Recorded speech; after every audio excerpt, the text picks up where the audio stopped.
The translanguaging classroom is built on action, linguistic action, or what is called languaging.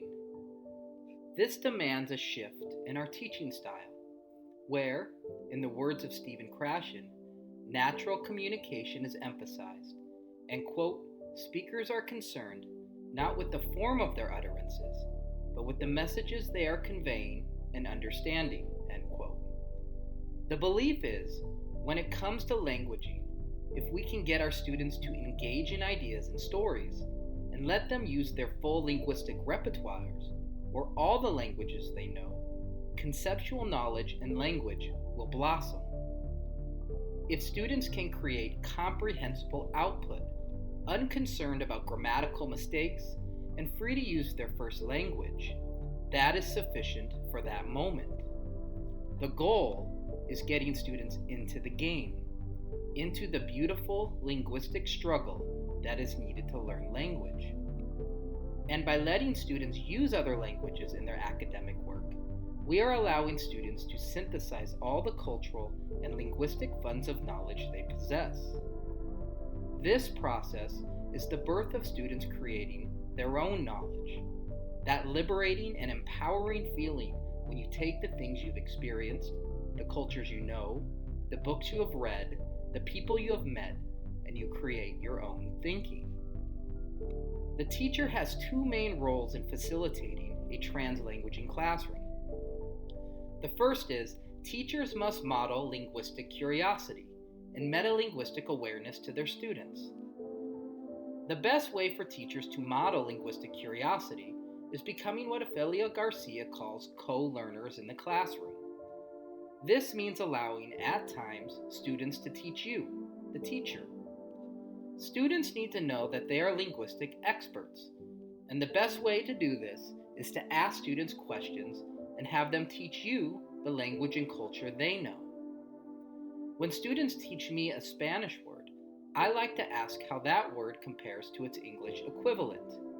We compare dictionary definitions of the words, and I ask them if the words are truly the same. This question often generates an aha moment for students, the realization that words and their meanings are cultivated in specific cultural contexts, and that there is incredible nuance to each word. Students need to know that they hold deep cultural and linguistic wealth, and that some of this wealth is unique to them. The best way to do this is not to preach to them the importance of their culture, but to let them discover their funds of knowledge via the questions you ask them. It is also important to model metalinguistic awareness to students.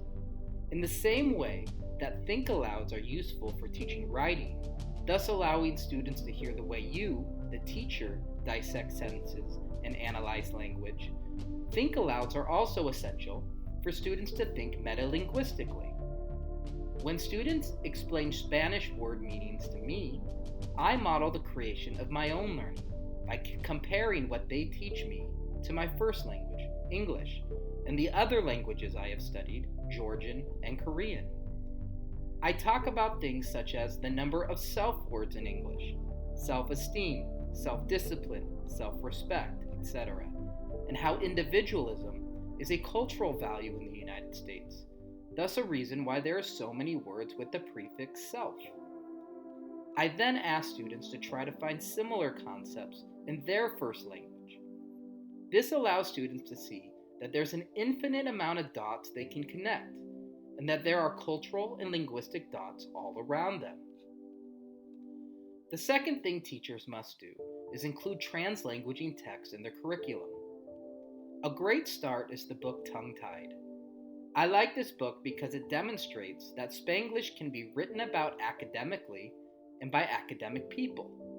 Students are often surprised by this, that the Spanglish they speak in their daily lives, that the translanguaging they use to communicate ideas to family members is an academic task. Academic thinking is not solely done in the classroom, but is something bilinguals do daily with their language. It is this realization that unveils bilingual identities that students become proud of and want to further explore and build upon. A great text for teaching native Spanish speakers is Speaking Spanglish by Abby Figueroa. Not only does Figueroa use translanguaging in her writing, but she explains her own struggles as a bicultural and bilingual person. Many of my students tell me they agree with her sentiments and that her writing touches them personally. Thanks for watching. I hope you got some good ideas here, and please subscribe to Tolentino Teaching.